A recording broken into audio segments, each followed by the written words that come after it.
Hello everyone, my name is Akriti and in today's video we'll be going to know what is wholesale price index. आखिर ये जो WPI है ये है क्या? तो WPI जो है it is an important economic indicator that measures the average change in the price of goods sold in bulk by wholesaler. अब देखिए इसका जो एक्चुअल मतलब है वो कैसे है। देखिए जो सब्जी मंडी का सबसे बेसिक जो एग्जांपल आप लेंगे, जो सब्जी वाले होते हैं ना, ये सुबह सुबह क्या करते हैं, तड़के तड़के 4 बजे ये सब्जी मंडियों में जाके ट्रक भर कर पूरे मोहल्ले की सब्जी इकट्ठी लेकर आते हैं और सारे मोहल्ले वाले क्या करते हैं, अपने जो सब्जी वाले होते हैं वो सब्जियां बांट लेते हैं। तो ये जो बल्क में ट्रक भर के जो ये सब्जी आ रही है इसमें कितना चेंज हुआ है into the prices, it is being checked by the WPI। उसके अलावा और क्या देखा जाता है, जैसे मान लीजिए हाँ अब हम शैम्पू यूज़ कर रहे हैं, मान लीजिए आप डव शैम्पू यूज़ करते हैं या आप ट्रेसेमे यूज़ करते हैं, आप कोई भी शैम्पू यूज़ करिए, आप तो एक एक पीस यूज़ कर रहे हैं, आप तो उसको रिटेल शॉप से ले रहे हैं, पर उसका कुछ तो मतलब होगा कि भैया उनको जो है उनको एक किसी तो जो ट्रेडर है उसने उसको होलसेल में ख़रीदा होगा, जहाँ से डव बन के आ रहा है वहाँ पे किसी ने उसको इकट्ठा खरीद के फिर बाकी छोटी छोटी दुकानों पे उसको डिस्ट्रीब्यूट किया होगा। तो ये जो इकट्ठा बल्क में डव आ रहा है, अगर मान लीजिए आपको डव की बॉटल जो है 250 रुपये की मिल रही है एक सिंगल बॉटल, तो क्या आपको लगता है जिसने 1000 बॉटल एक साथ खरीदी होंगी उनको भी 250 का पड़ रहा होगा? नहीं, उनके लिए जो प्राइस होता है वो डिफरेंट होता है। तो जो प्राइस होता है वो आपका जो होलसेल होता है उसके लिए अलग होता है और जो रिटेल यानी जो एक आधा पीस खरीदते हैं हम जैसे नॉर्मल जो कंज्यूमर होते हैं उनके लिए अलग होता है। तो होलसेल प्राइसेस में जो चेंज होता है उसको जो चेक करता है उसे हम क्या बोलते हैं, होलसेल प्राइस इंडेक्स बोलते हैं। उसके अलावा ये पता लगता है कि ये जो इन्फ्लेशनरी प्रेशर यानी जो ये महंगाई हो गई है या हम जिसको बोलें इन्फ्लेशन जो हो गया है वो किसकी वजह से हुआ है, या इस होलसेल इस बल्क की मार्केट में कितनी इन्फ्लेशन हुई है, ये कैसे पता लगेगा, ये हमें होलसेल प्राइस इंडेक्स से पता लगता है। अब इसमें एक छोटा सा सवाल आता है कि व्हाट इज़ इन्फ्लेशन। इन्फ्लेशन का एक छोटा सा आंसर है, इन्फ्लेशन का जो मतलब आंसर है वो है too much money chasing too few goods। Means एक अनार 100 बीमार लगा लो, या हमारे पास बहुत सारा पैसा है पर मार्केट में सामान बहुत कम है, तो क्या होगा, मार्केट जितना लिमिटेड सामान है उसकी जो वैल्यू है वो बड़ी हो जाएगी क्योंकि सबके पास पैसा ज़्यादा है। तो क्या होगा, जब सामान का प्राइस बढ़ गया तो उससे क्या होगा, इन्फ्लेशन आ जाता है यानी महंगाई आ जाती है।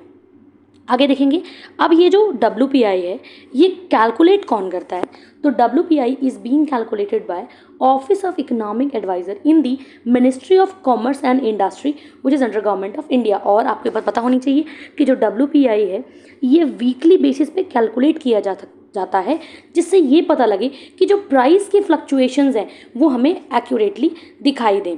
ये हेयर यू कैन सी कि ministry of commerce and industry, office of economic adviser, department for promotion of industry and internal trade जो है वो आपका WPI को कैलकुलेट करता है।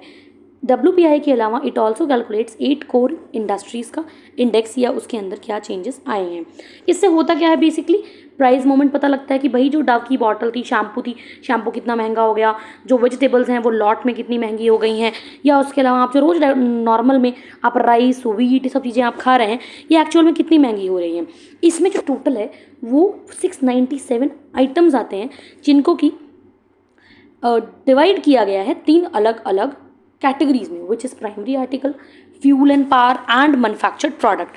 प्राइमरी आर्टिकल में आते हैं फूड आर्टिकल्स, बेसिकली जो हमारे भोजन के लिए आवश्यक है, हमें रेगुलर रोज़ की चीज़ों के लिए चाहिए। देखिए cereals, paddy, wheat, pulses, vegetables, potato, onion, fruits, milk, eggs, oil seeds, mineral, crude petroleum. अच्छा, क्रूड पेट्रोलियम, नेचुरल गैस, इन सब चीज़ें क्यों ज़रूरी हैं? आपको रोज़ रोज़ पेट्रोलिंग के लिए, पेट्रोलिंग एज एन आपको घर से ऑफिस जाना है, घर से कोचिंग जाना है, कॉलेज जाना है, आपको स्कूटी से जाएंगे, गाड़ी से जाएंगे, आप बस से जा रहे हैं, जैसे मर्जी जा रहे हैं, यू नीड फ्यूल, राइट। उसके अलावा फ्यूल एंड पावर जो बेसिकली हाई लेवल का that is LPG, petrol and HSD। Okay, आगे मैन्युफैक्चर्ड प्रोडक्ट में आता है food products, vegetable animal oil, fats, beverages, tobacco, textile, wearing apparels, leather and related products, wood products, paper, chemical, pharmaceuticals, रबड़, non metallic minerals, lime, plaster, basic metals, semi steel, finish material and fabricated metal product. अगर आप wait देखेंगे तो इस वक्त जो हमारा base year, अब देखिए कभी भी ना कोई जब इंडेक्स कैलकुलेट होता है तो उसमें क्या होता है ना, करंटली जो चीज़ है करंट डिवाइडेड बाय होता है आपका जो पीछे आपका रहा था कांस्टेंट या जो आपका बेस रहा था, उसको आप हमेशा इनटू करते हैं 100 के साथ। फॉर एग्जांपल अगर मुझे जानना है कि प्रेजेंट ईयर का कितना ज़्यादा WPI हुआ है तो मैं उसके लिए P1 करूँगी और लास्ट ईयर से कंपेयर करूँगी, उसको मल्टीप्लाई कर दूँगी 100 से।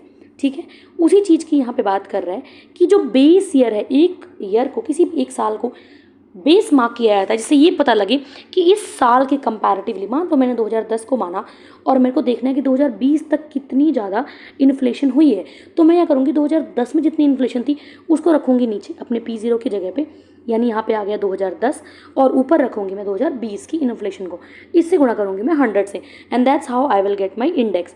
तो हेयर वी कैन सी कि WPI का जो करंट बेस ईयर है वो 2011 और 12 है, जिसमें जो मैन्युफैक्चर्ड आइटम है 64.23% है, then we have fuel power 13.15% and primary articles हैं 22.8।